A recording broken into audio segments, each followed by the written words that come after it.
The silent scream. They thought Earth was just another dead rock to burn. Captain Sarah Chen stood on the observation deck of New Hope Colony, watching the twin suns set over the purple mountains of Kepler 442b. She held her 3-year-old daughter Emma close, pointing at the colorful sky. "Look, sweetheart, the suns are going to sleep just like you will soon," Sarah whispered. Emma giggled and pressed her tiny hand against the glass. "Pretty colors, Mommy." 3,000 light-years away from Earth, New Hope was home to 15,000 humans. They had built farms, schools, and hospitals. Children played in the streets. Families shared dinner together. Life was good and peaceful. But peace never lasts forever. In the dark space between stars, something huge moved silently. The Vraktar fleet had been hunting for weeks. They were looking for easy targets, weak planets, small colonies. Admiral Zekmor sat in his command chair, his 6 eyes glowing red in the darkness. His scaled hands gripped the armrests as he studied the data on his screen. 3 human colonies, he hissed to his officers. Small, weak, perfect for testing our new plasma bombs. The Vraktar were not evil by nature. They were just practical. They needed to test their weapons somewhere. Human colonies seemed like easy targets. No big fleets to protect them. No strong defenses. Just soft targets full of weak creatures. "Sir," said Commander Vexith, "these colonies are far from Earth. No one will know what happened for months." "Good." Admiral Zekmor smiled, showing rows of sharp teeth. "Begin the attack. Make it quick and clean." On New Hope Colony, Sarah was putting Emma to bed when the alarm started screaming beep, beep, beep. "All citizens report to emergency shelters immediately. This is not a drill." Sarah's heart began beating fast. She grabbed Emma and ran toward the shelter. Outside, she could see other families running too.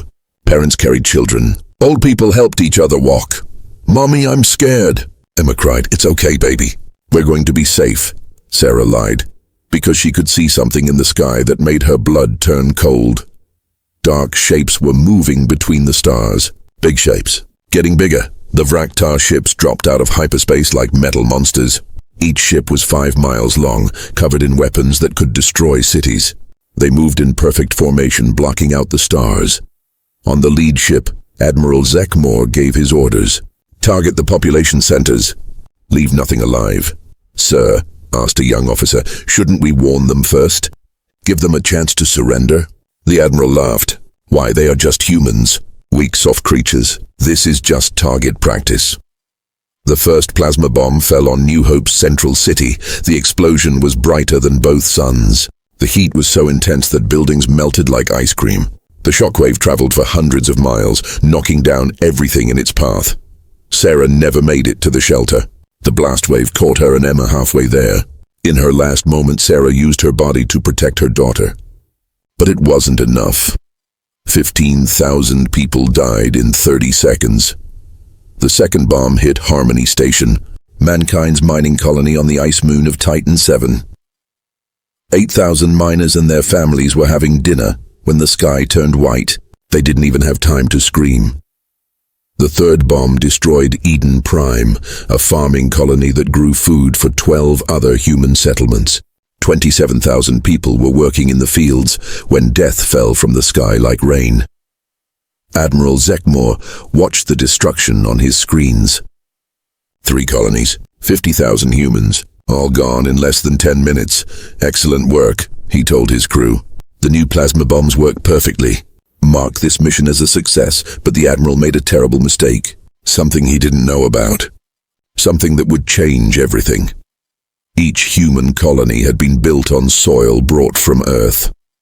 Sacred soil from humanity's birth world. Soil that contained something ancient. Something that had been sleeping for a very long time. When human blood spilled on that Earth soil, something deep in the galaxy felt it. Something that had been quiet for thousands of years suddenly woke up. Far away, on a small blue planet called Earth, the trees began to whisper. The ocean started to move strangely. Deep underground in the planet's core, something that had been sleeping opened its eyes. Earth felt the death of its children, and Earth was not happy. Admiral Zekmor had no idea what he had just awakened, He thought he had won an easy victory. He thought he had destroyed 3 weak colonies with no consequences. He was wrong. The Vraktar ships turned away from the burning worlds and jumped back into hyperspace. They left behind only smoke, ash, and silence, but they also left behind something else. Something they couldn't see or understand. They left behind Earth's fury, and that fury was about to follow them home. The awakening Earth had been sleeping for 1,000 years. Until now, Dr. Michael Torres was working late in his lab at the Global Seismic Center in Colorado. He was drinking his 4th cup of coffee and studying earthquake data when something impossible appeared on his screen. The readings made no sense. "That can't be right," he whispered, adjusting his glasses. Every seismic sensor on Earth was going crazy. But these weren't earthquakes. The vibrations were coming from deep inside the planet's core. They had a rhythm, like a heartbeat. Thump, thump, thump. Michael had been studying earthquakes for 20 years. He had never seen anything like this. "Computer, run diagnostic on all sensors," he said. "All sensors working normally," the computer replied. Anomalous readings confirmed across all monitoring stations. The heartbeat was getting faster. Thump, thump, thump, thump, thump, thump. 3,000 miles away in the Amazon rainforest, something even stranger was happening.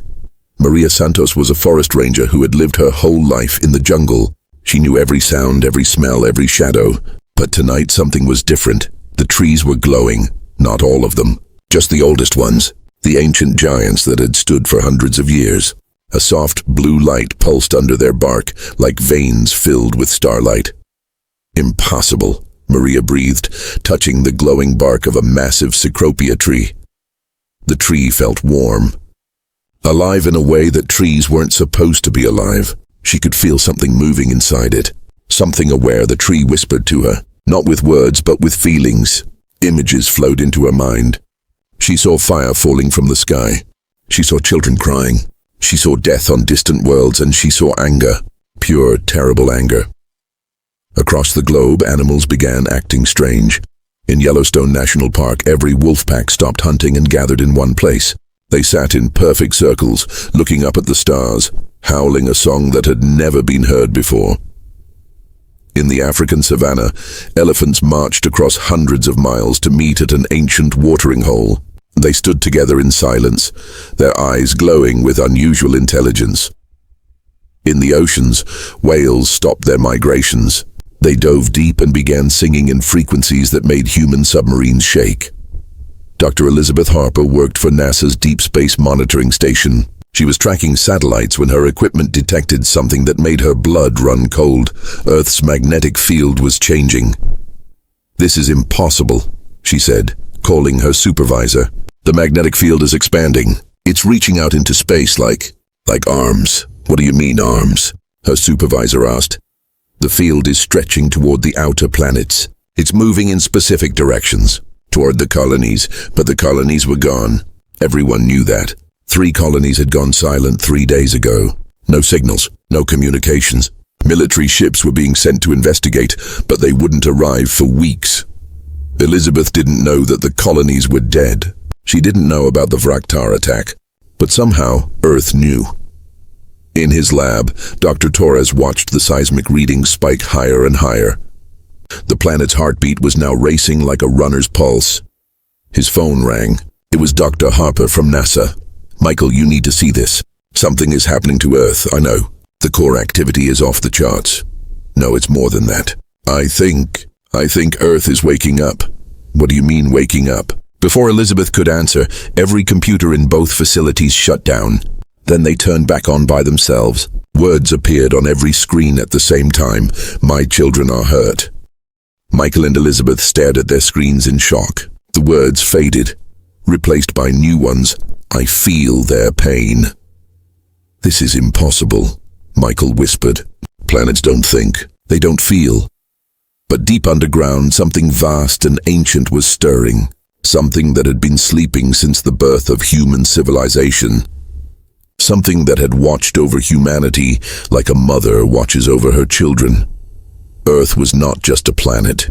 Earth was alive, and Earth had a name that only the oldest trees and deepest oceans remembered. Gaia. For thousands of years, Gaia had protected her human children. She guided their evolution. She provided them with food, water, and safe places to live.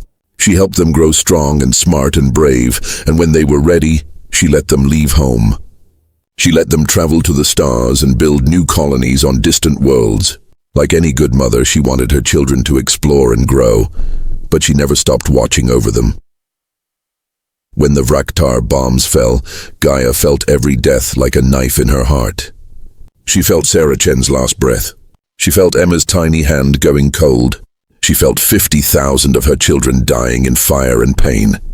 And for the first time in 1,000 years, Gaia was angry. The Earth's rotation began to change. Just a little bit, not enough to hurt the humans still on the planet, but enough to build power, massive power. In space, the International Space Station detected gravitational anomalies spreading out from Earth like ripples in a pond. Houston, we have a problem. Commander James Park radioed to Earth. Something is wrong with gravity. It's moving in waves. But Houston wasn't listening to the space station anymore. Every person on Earth was staring at the sky because something impossible was happening. The aurora borealis was visible everywhere, even at the equator, even in broad daylight. Green and blue lights danced across the entire sky like Gaia's thoughts made visible. And in those lights, people saw things. They saw visions of distant worlds burning. They saw alien ships fleeing into the darkness. They saw their own planet growing stronger, preparing for something huge. Children around the world began having the same dream. They dreamed of a voice, warm and loving like a mother's voice, but powerful like thunder. "Don't worry, little ones," the voice said. "Mama is coming." Admiral Zekmore was 3 days away from the dead colonies when his ship's sensors detected something impossible. A massive energy signature was moving through space. It was coming from the direction of Earth. "What is that thing?" he asked his science officer. "I don't know, sir. It's bigger than a moon, but it's not solid. It's pure energy, and it's heading straight for our territory." "How fast is it moving?" "Faster than light, sir." "But that's impossible. Nothing moves faster than our ships." Admiral Zekmore felt a chill run down his spine. For the first time in his military career, he was afraid. "Set course for home," he ordered. "Maximum speed." But even as his fleet jumped into hyperspace, Admiral Zekmore had the feeling that nowhere in the galaxy would be far enough to run. Behind them, Earth continued to pulse with growing power. The planet that had seemed so quiet and harmless was revealing its true nature. The humans living on Earth didn't understand what was happening.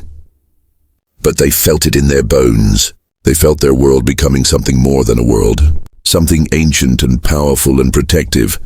Something that loved them enough to follow them across the galaxy. Something that would make the aliens who hurt them pay a terrible price. The mother's rage when you hurt a mother's children. You face her fury. Captain Lisa Morgan was one of the few survivors from New Hope Colony. She had been on a supply run to the mining station when the bombs fell. Now she floated in her small ship, staring at the smoking remains of her home. Everything was gone. Her husband, her 2 sons, her friends, her life. She was about to shut down her ship's life support and join them in death when something incredible happened. A voice spoke inside her mind. Warm, loving, but filled with power that shook her soul. "My brave daughter, do not give up. Your mother comes for you." Lisa looked around her empty ship. "Who's there?" "Show yourself." The voice came again, clearer this time. "I am Gaia. I am Earth. I am the mother of all humanity, and I have felt the death of my children." Through her ship's window, Lisa saw something that made her gasp. The dead planet below was changing. The ash and smoke were clearing. Green light pulsed from deep craters where the bombs had fallen. "How is this possible?" Lisa whispered.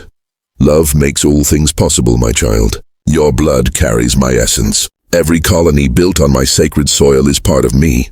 When you die, I feel your pain. When you suffer, I suffer." The green light grew brighter.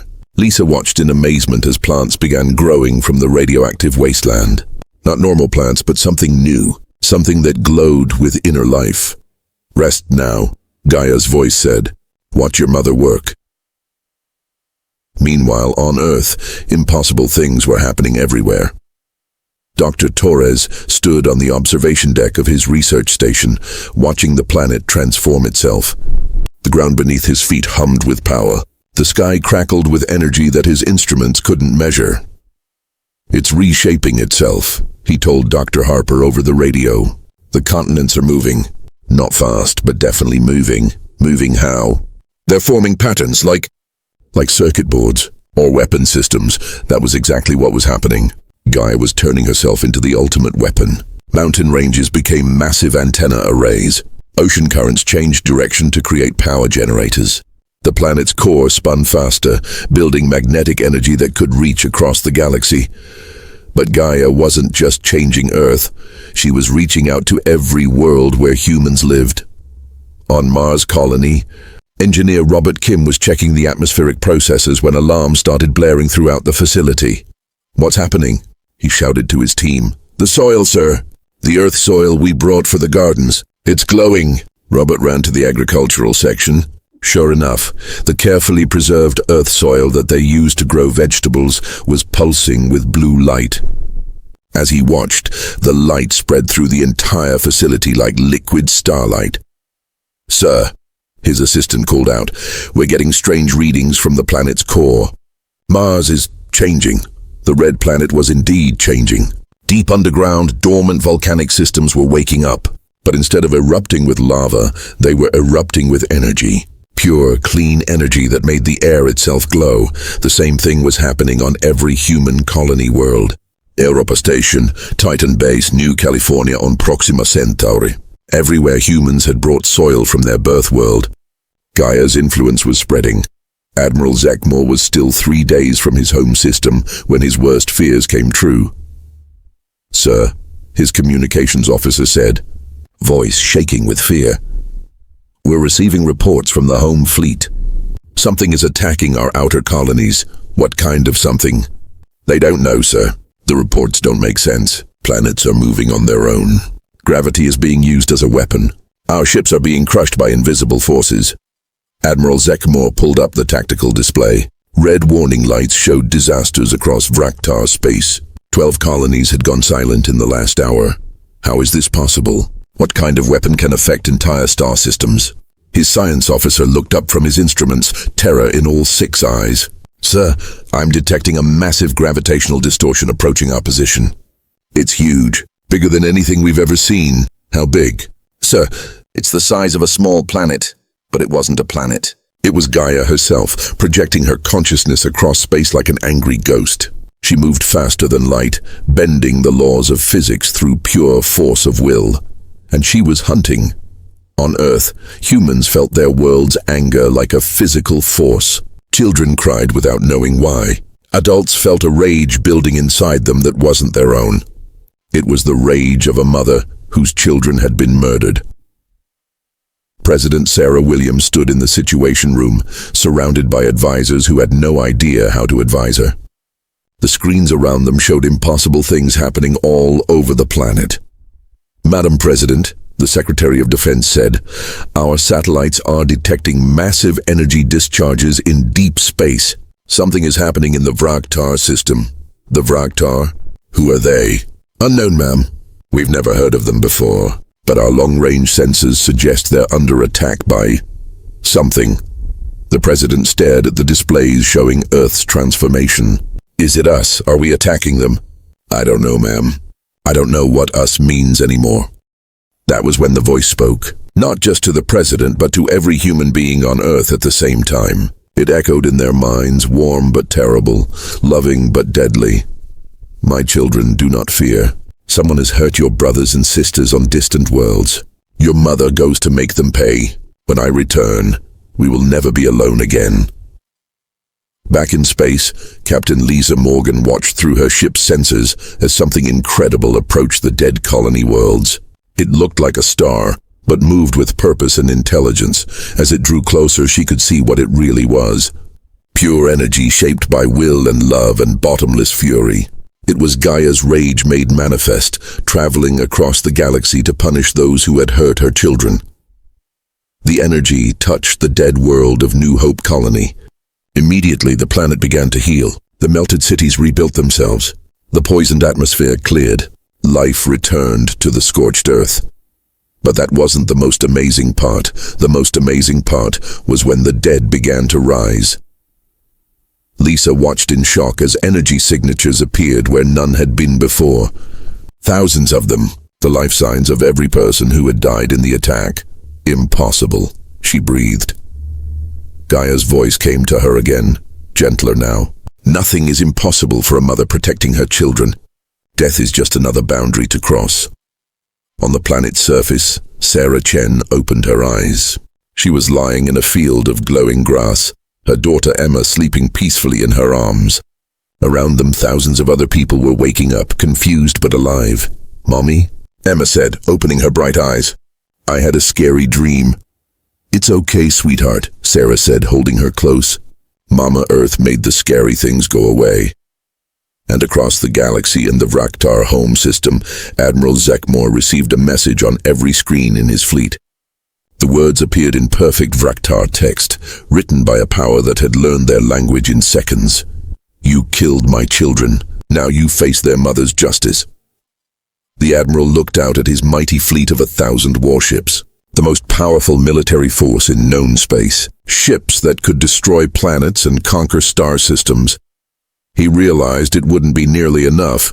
The thing approaching them wasn't just powerful, it was personal. It was a mother's love transformed into a weapon of absolute justice, and it was coming for them at the speed of light and fury. The hunt begins. They ran across the galaxy, but you cannot hide from an angry planet. Admiral Zekmor's fleet was the pride of the Vraktar Empire. 1,000 warships, each one capable of destroying cities. They had conquered 40 star systems. They had never known defeat. Today they learned what fear meant. "Jump to hyperspace," the Admiral screamed. "All ships, emergency jump, now!" The massive fleet disappeared into the swirling chaos of faster-than-light travel. Behind them, the energy signature that was Gaia's fury grew larger and brighter, like a star made of pure anger. "How far to the home system?" Admiral Zekmor asked. 6 hours at maximum speed, sir," his navigator replied. "Good. Whatever that thing is, it can't follow us through hyperspace." The Admiral was wrong. In the swirling colors of hyperspace, something impossible happened. The energy that was Gaia's consciousness tore through the fabric of space itself. She didn't follow the rules of physics anymore. She made her own rules. She moved through hyperspace like a shark through water, faster than any ship had ever traveled. "Sir," the sensor operator screamed. "It's here. It's in hyperspace with us." On the main screen they could see it. A ball of blue-white energy, beautiful and terrible, keeping pace with their fleet like it was standing still. "Impossible," Admiral Zekmor whispered. "Nothing can move through hyperspace without a ship." That was when the voice came. It spoke directly into every mind on every ship in the fleet. The voice of a mother driven to fury by the murder of her children. "You cannot run from me," Gaia said. Her voice was like thunder and gentle rain at the same time. "I am everywhere my children have been. I am in every breath they took. I am in every tear they shed. And now I am coming for you." On the bridge of the lead ship, sparks began flying from the control panels, but not from damage. The technology itself was changing. Metal became organic. Circuits grew like vines. The ship was turning into something alive. "What's happening to our ship?" Commander Vexith asked. Admiral Zekmor looked around in horror as the walls began to pulse like a heartbeat. "She's taking control of our own technology," and that was exactly what was happening. Gaia's influence was spreading through the Vraktar fleet like a virus, but not a virus that destroyed, a virus that transformed. She was turning their weapons into gardens. She was making their warships into sanctuaries for life. "Sir," the weapons officer reported, "our plasma cannons are producing flowers instead of energy blasts. The missile tubes are growing fruit trees." "Sir," another officer added, "and the ship's computer is playing what sounds like lullabies."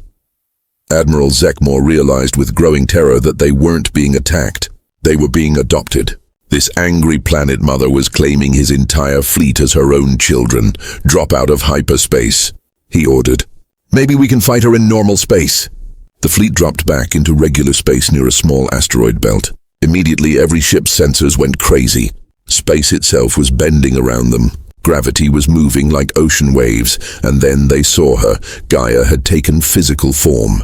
She appeared as a massive entity made of pure energy and starlight, but with the shape of a woman holding her arms wide. She was beautiful beyond description and terrible beyond imagination. She was a mother ready to protect her children at any cost. My poor, lost children. Gaia's voice echoed through space itself. You've been taught to hurt others, but I will teach you a better way. All ships open fire, Admiral Zekmor screamed. The Vraktar fleet unleashed everything they had. Plasma beams, quantum torpedoes, antimatter missiles. Enough firepower to destroy a dozen planets. None of it touched Gaia. Instead, every weapon was transformed the moment it left the ships. Plasma beams became streams of healing light. Missiles became birds that sang beautiful songs. Torpedoes became seed pods that would grow into mighty trees. This is impossible, Admiral Zekmor shouted. Nothing can do this. Nothing. I am not nothing, Gaia replied gently. I am everything. I am the mother of all life, and you hurt my babies. That was when the real lesson began. The space around the Vraktar fleet began to change. It filled with images, holographic displays that showed the truth of what they had done. The aliens saw Sarah Chen holding her daughter Emma, trying to protect her in those last moments. They saw the terror in the children's eyes. They saw families hugging each other as death fell from the sky, but they also saw more. They saw the love these humans had shared, the way Sarah sang to Emma at bedtime, the way families helped each other, the way humans cared for the weak and protected the innocent. Many of the younger Vraktar officers began to cry. They had never seen love like this before. Their society was built on strength and conquest. They didn't understand that there was another way to live. Why do you show us this? Admiral Zekmor asked, his voice breaking. Because you need to understand what you destroyed, Gaia replied. You took away laughter and love and dreams. You stole futures that will never happen. You broke a mother's heart. The images changed. Now they showed what could have been. Emma Chen growing up, becoming a doctor, saving lives. The children of Harmony Station becoming artists and scientists and explorers. The farmers of Eden Prime feeding millions of people across the galaxy. All of that potential destroyed in 10 minutes of senseless violence. We didn't know, Admiral Zekmor whispered. We thought they were just targets. They were my children, Gaia said, her voice filled with infinite sadness. Each one precious, each one loved, and you killed them because you thought they were weak. Something began to happen to the Vraktar fleet. The ships were still changing, becoming more organic, more alive. But the crews were changing too. The anger and violence that had driven them for so long began to fade away. They felt something they had never experienced before. Guilt, sorrow, and underneath it all, a desperate need to make things right. What do you want from us? Admiral Zekmor asked. I want you to learn, Gaia replied. I want you to understand that strength without love is meaningless. I want you to help me protect all children everywhere in the galaxy. And if we refuse? Gaia's form grew brighter, and for a moment the aliens saw her true power. She could reshape reality itself. She could turn their weapons into dust. She could make their ships disappear with a thought, but instead of destroying them, she spoke with the voice of a teacher. You will not refuse. Because deep down, under all that anger and violence, you are children too. You are my children now, and I will help you become better than you were. The transformation of the fleet was complete. The warships had become something new. They were still ships, but now they were also gardens, libraries, schools, hospitals, and the crews were changing too. They felt Gaia's love washing away their hatred. They felt her compassion healing their broken souls. Admiral Zekmor looked at his hands and saw that his scales had begun to change color. Instead of the dark red of a warrior, they were turning blue-green, like Earth's oceans. What have you done to us? He asked. I have given you a choice, Gaia replied. You can continue to be creatures of war and death, or you can become something better. You can become protectors of life. Around the fleet, space began to fill with new life. Gaia was creating ecosystems in the vacuum itself. Stars became suns for new gardens. Asteroids became homes for creatures that had never existed before. "This is your test," Gaia said. "Help me create instead of destroy. Help me protect instead of conquer. Show me that you can love instead of hate." Admiral Zekmor looked at his transformed fleet, his changed crew, the impossible beauty surrounding them. For the first time in his long military career, he made a decision based on love instead of fear. "We will serve you," he said quietly. "We will protect your children, all of them, human and Vraktar and any other species that needs protection." "Good," Gaia said, her voice warm with approval. "Now you begin to understand what it means to be truly strong." But their lesson was not over yet. Gaia had one more thing to show them, something that would change their understanding of the universe forever. She showed them Earth itself, the blue-green planet where humanity was born. But now they could see what Earth really was. Not just a planet, but a living entity, a mother watching over billions of children across the galaxy, and Earth was not alone. In the deepest parts of space, other ancient entities were awakening, other planets that had given birth to intelligent life, other mothers who loved their children. The galaxy was full of parents who would do anything to protect their young. The age of conquest was ending. The age of protection was beginning. The price of violence. Some lessons can only be learned through absolute defeat. 3 months after the transformation of the Vraktar fleet, the galaxy had become a very different place. Admiral Zekmor, now calling himself Guardian Zekmor, stood on the bridge of his transformed ship. Where once there had been weapons of destruction, now there were gardens full of flowers from a dozen different worlds. Where once there had been maps of conquest, now there were star charts showing refugee camps and colonies that needed protection. His crew was different too. The anger that had driven them for so long was gone, replaced by something they had never felt before: purpose, real purpose. "Guardian," his communications officer said, "we're receiving a distress call from the Theta sector. A small trading colony is under attack by space pirates." "Set course immediately," Zekmor ordered. "Maximum speed."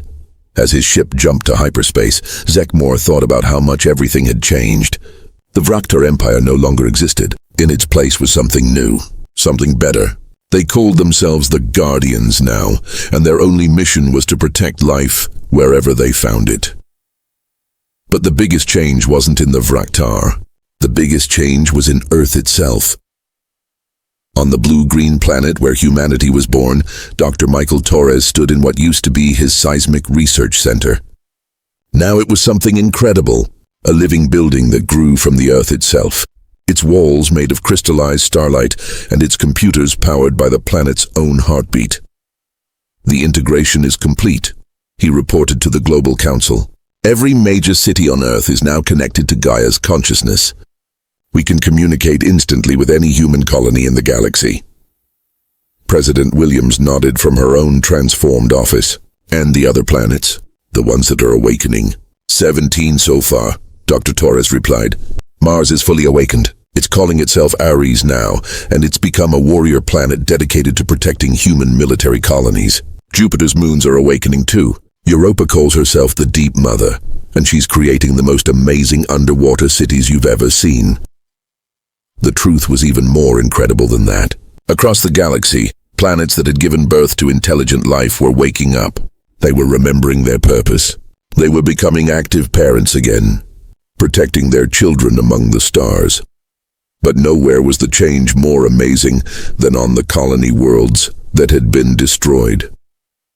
Captain Lisa Morgan walked through the streets of New Hope City, rebuilt and more beautiful than ever. Children played in parks where deadly craters had once been. Markets sold fruits and vegetables that glowed with inner light. The air itself seemed to sing with joy. "It's hard to believe it was all destroyed just 3 months ago," she said to Sarah Chen, who was pushing her daughter Emma on a swing set made of living wood. "It wasn't just rebuilt," Sarah replied, watching Emma laugh with pure happiness. "It was reborn. Everything is better now, stronger, more alive." Emma jumped off the swing and ran to Lisa. "Miss Lisa, look what I can do." The little girl held out her hands, and flowers began growing from her palms. Not normal flowers, but blooms made of light and stardust that sang tiny songs as they opened. Gaia gave all the children special gifts, Sarah explained, to make up for what they lost. Emma can grow things now. Other children can heal injuries just by touching them. Some can talk to animals or fly or see the future. Lisa smiled as Emma created a garden of singing flowers around her feet. What about the adults? We got gifts too, Sarah said. I can feel the emotions of every living thing around me. It helps me take better care of people. Other adults got different abilities. We're all connected now, all part of Gaia's family. High above them, in the space around New Hope Colony, something wonderful was happening. Ships were arriving, not warships, but vessels full of refugees from across the galaxy. Word had spread that there was a place where all species were welcome, a place where the planet itself would protect anyone who needed help. The Guardians helped manage the refugee camps, but they weren't the only ones. Dozens of other species had heard about Gaia's protection and come to offer their services. Scientists, doctors, teachers, artists, all working together to build something that had never existed before, a truly peaceful corner of the galaxy. But the most incredible changes were happening on Earth itself. Dr. Elizabeth Harper floated in her space station, which was now part biological organism and part machine. Through her enhanced sensors, she could see across the entire galaxy. She could watch Guardian fleets protecting trade routes. She could observe awakened planets sharing knowledge and resources. She could feel the happiness of billions of beings who no longer had to fear random violence. The transformation is spreading faster than we predicted, she reported to Gaia directly. The planet's consciousness was always available now, like a loving parent who was always ready to listen. That is because love spreads faster than fear, Gaia replied, her voice warm in Elizabeth's mind. For too long, the galaxy was ruled by those who believed in strength through violence. Now it is learning that true strength comes from protecting others. What about species that refuse to change, that still want to conquer and destroy? They find that their weapons no longer work. Their ships break down. Their planets become uncomfortable places to live. The galaxy itself is teaching them that cooperation brings more rewards than conquest. And it was true. Across the stars, aggressive species were discovering that their old ways no longer functioned. Pirates found that their weapons turned into flowers the moment they tried to attack innocent ships. Warlords discovered that their armies would rather tend gardens than fight wars. Entire military empires found themselves transformed into networks of schools and hospitals. The galaxy was growing up. It was learning to solve problems with love instead of violence. On a distant world at the edge of known space, Emperor Vashtok of the Crimson Empire read the reports from his scouts with growing disbelief. This cannot be real, he told his generals. Planets do not become conscious. Weapons do not turn into plants. You are telling me fairy tales. Your Majesty, his chief scout replied nervously, I have seen it with my own eyes. The humans have awakened something ancient and powerful. It is changing everything it touches. Then we will destroy it before it reaches us, the Emperor declared. Prepare the Death Fleet. We will show this Gaia what real power looks like. The Emperor had no way of knowing that Gaia was already aware of him. She could feel his hatred like a cold wind across space. She could sense his plans to hurt her children, and she was ready for him. The Death Fleet was the most powerful military force in the outer galaxy. 5,000 ships designed for only one purpose: complete destruction of entire star systems. They had wiped out hundreds of civilizations, but when they arrived at Earth's solar system, they found something they had never encountered before. The entire solar system was alive. Earth glowed with blue-green light. Mars pulsed with red energy. Jupiter's moons sparkled like jewels. Even the asteroids had organized themselves into protective formations. And standing between the Death Fleet and Earth was something impossible. A woman made of starlight and cosmic energy, larger than planets, beautiful beyond description, Gaia in her full glory. Welcome, lost children, she said, her voice echoing through space itself. You have come here to destroy. But I offer you something better. I offer you love. Emperor Vashitok screamed orders from his flagship. All ships, fire everything. Destroy this illusion. The Death Fleet unleashed its full power. Weapons that could crack planets open like eggs. Energy beams that could boil oceans. Missiles that could shatter moons. Every single weapon was transformed before it could do harm. Destructive energy became healing light. Missiles became seeds that would grow into beautiful trees. Death rays became songs that filled the hearts of everyone who heard them with joy. This is impossible, the Emperor raged. Nothing is impossible for a mother protecting her children. Gaia replied gently, now let me show you what you have been missing. The same transformation that had happened to the Vraktar began happening to the Death Fleet. Ships became gardens. Weapons became tools for creation, and the crews themselves began to change. Emperor Vashitok felt it happening to him too. The anger that had driven him his entire life was fading away. In its place came something he had never experienced. Peace, joy, the desire to help instead of hurt. What have you done to me? He whispered. I have given you back your heart, Gaia said.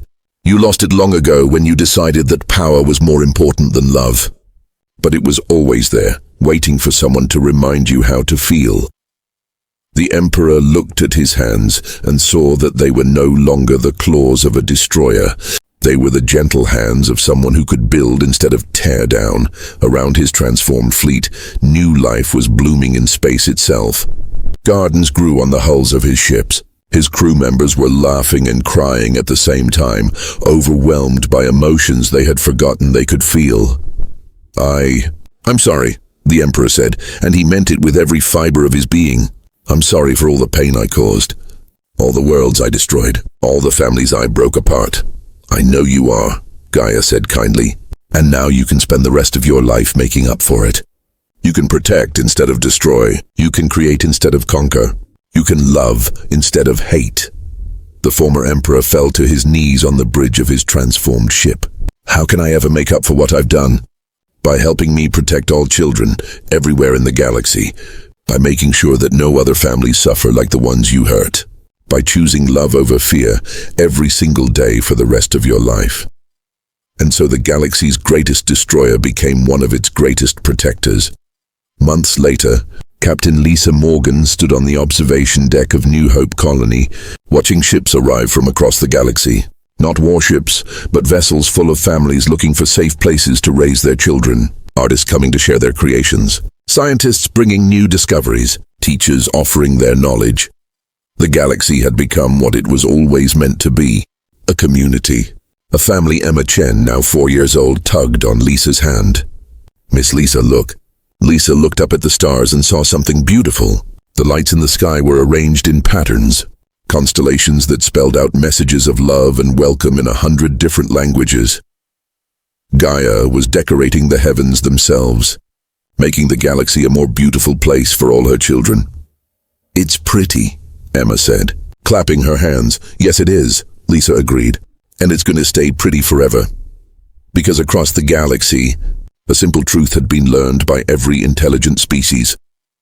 Never attack someone's children in front of their mother. The galaxy was safe. The galaxy was protected, and the galaxy would remain at peace as long as mothers loved their children, and children remembered to love each other. And in a universe full of love, that would be forever. The end.